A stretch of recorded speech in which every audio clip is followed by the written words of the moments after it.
Bismillahirrahmanirrahim. Assalamualaikum warahmatullahi wabarakatuh. Sebelumnya perkenalkan, nama saya Hilda Rumau dari Prodi Tadris Bahasa Inggris semester 2. Saya membuat video ini guna memenuhi tugas UAS dari mata kuliah Psikologi Pendidikan dengan dosen pengempu yaitu Miss Tea. Ini Miss. Agar mempersingkat waktu, izinkan saya untuk mempresentasikan materi yang telah saya pelajari.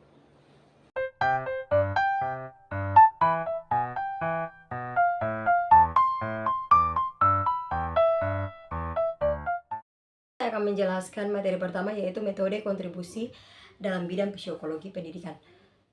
Metode dalam bidang psikologi pendidikan merupakan pendekatan atau teknik yang digunakan untuk memahami, menganalisis, dan meningkatkan proses pembelajaran serta perkembangan individu dalam konteks pendidikan. Beberapa metode kontribusi yang umum digunakan dalam psikologi pendidikan antara lain yaitu observasi. Observasi melibatkan pengamatan langsung terhadap perilaku dan interaksi individu dalam lingkungan pembelajaran. Observasi dapat memberikan wawasan mendalam tentang respon dan pola perilaku siswa. Yang kedua yaitu wawancara. Metode ini melibatkan interaksi langsung antara peneliti atau pendidik dengan individu, baik siswa maupun guru. Wawancara dapat memberikan pemahaman yang lebih mendalam tentang pemikiran, perasaan, dan pengalaman individu terkait proses pembelajaran. Yang ketiga, studi kasus. Pendekatan ini melibatkan analisis mendalam terhadap kasus, individu, atau kelompok tertentu dalam konteks pendidikan. Studi kasus dapat membantu dalam memahami faktor-faktor yang mempengaruhi perkembangan dan mempelajari individu. Yang keempat yaitu eksperimen. Metode ini melibatkan memanipulasi variabel tertentu untuk menguji dampak terhadap proses pembelajaran. Eksperimen dapat membantu dalam mengidentifikasikan hubungan sebab akibat dalam konteks pendidikan. Yang kelima yaitu survei. Metode survei digunakan untuk mengumpulkan data dari sejumlah respondens terkait persepsi, sikap, dan pengalaman terkait pendidikan. Survei dapat memberikan gambaran umum tentang tren dan pola dalam proses pembelajaran. Yang keenam yaitu analisis dokumen. Metode ini melibatkan analisis terhadap dokumen-dokumen terkait pendidikan serta kurikulum, buku teks, dan laporan evaluasi. Analisis dokumen dapat memberikan pemahaman tentang kebijakan, perspektif, dan usia terkait pendidikan. Materi kedua yaitu belajar mengajar dalam perspektif psikologi pendidikan. Pendidikan melibatkan pemahaman mendalam tentang proses belajar dan pengajar dari sudut pandang psikologi. Psikologi pendidikan mempelajari bagaimana individu belajar, mengingat, dan menggunakan informasi, serta bagaimana guru atau pendidik dapat memfasilitasikan proses pembelajaran tersebut. Berikut adalah beberapa aspek penting belajar mengajar dalam perspektif psikologi pendidikan. Yang pertama yaitu proses belajar. Psikologi pendidikan mempelajari bagaimana individu memperoleh pengetahuan, keterampilan, dan sikap melalui interaksi dalam lingkungan pembelajaran. Ini mencakup pemahaman tentang proses kognitif, emosional, dan sosial yang terjadi saat seseorang belajar. Yang kedua yaitu motivasi. Motivasi psikologi pendidikan memperhatikan faktor-faktor motivasi yang mempengaruhi kehidupan individu untuk belajar dan mencapai tujuan pembelajaran. Pemahaman motivasi siswa dapat membantu pendidik dalam merancang pengalaman dan pembelajaran yang menarik. Yang ketiga yaitu pembelajaran dan pengajar. Psikologi pendidikan mempelajari berbagai metode pengajaran dan strategi pembelajaran yang efektif untuk meningkatkan pemahaman dan retensi informasi. Hal ini melibatkan pemahaman tentang bagaimana menyimak, Materi memberikan umpan balik dan menciptakan lingkungan pembelajaran yang mendukung. Materi selanjutnya yaitu teori pembelajaran. Teori pembelajaran merupakan serangka konseptual yang digunakan untuk menjelaskan bagaimana individu memperoleh pengetahuan, keterampilan, dan sikap melalui proses pembelajaran. Materi selanjutnya yaitu perbedaan gaya belajar. Perbedaan gaya belajar mengacu pada preferensi individu dalam menyerap, memproses, dan mengingat informasi. Setiap individu memiliki gaya belajar yang unik yang mempengaruhi cara mereka paling efektif dalam memahami materi pembelajaran. Beberapa perbedaan gaya belajar yang umum diamati adalah: yang pertama, visual.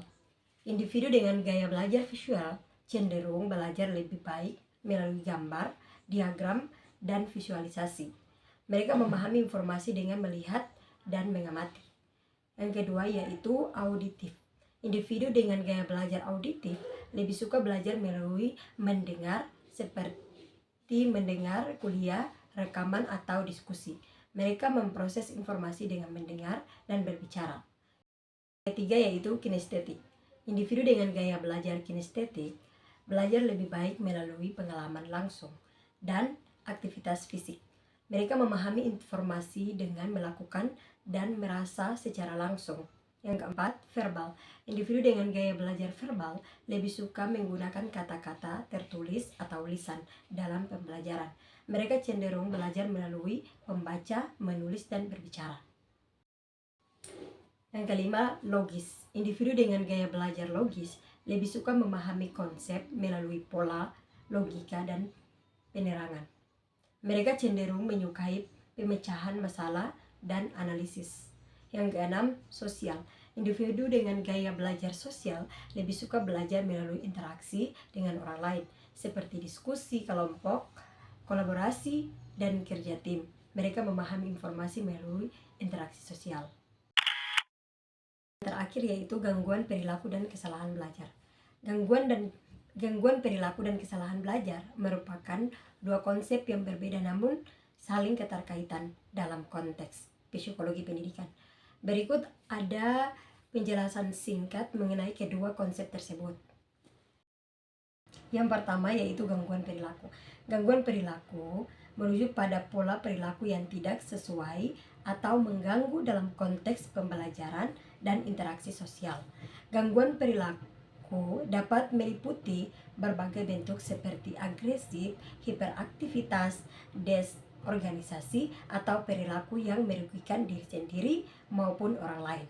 Gangguan perilaku dapat mempengaruhi kemampuan individu untuk belajar dan berinteraksi secara efektif dalam lingkungan pendidikan. Yang kedua, kesalahan belajar. Kesalahan belajar merujuk pada kesalahan atau kekeliruan yang terjadi dalam proses pembelajaran. Kesalahan belajar dapat muncul dalam berbagai bentuk seperti kesulitan memahami konsep, kesalahan dalam menyelesaikan tugas, atau kesulitan dalam mengingat informasi. Kesalahan belajar dapat disebabkan oleh berbagai faktor termasuk ketidakpahaman konsep, kekurangan motivasi, atau gaya belajar yang tidak sesuai. Kedua konsep ini sering kali terkait di mana gangguan perilaku tertentu dapat menyebabkan kesalahan belajar atau sebaliknya. Penting bagi pendidik atau ahli psikolog pendidikan untuk mengidentifikasikan gangguan perilaku dan kesalahan belajar secara tepat sehingga dapat memberikan intervensi yang sesuai untuk membantu individu mengatasi tantangan tersebut. Dengan pemahaman yang mendalam tentang gangguan perilaku dan kesalahan belajar, pendidik dapat menciptakan lingkungan pembelajaran yang inklusif dan mendukung perkembangan optimal bagi setiap individu.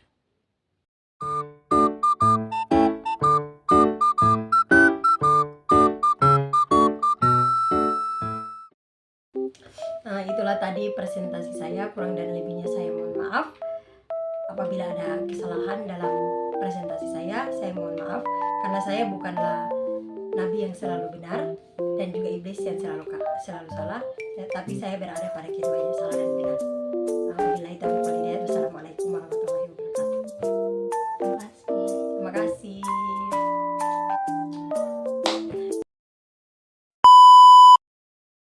Biar gitu.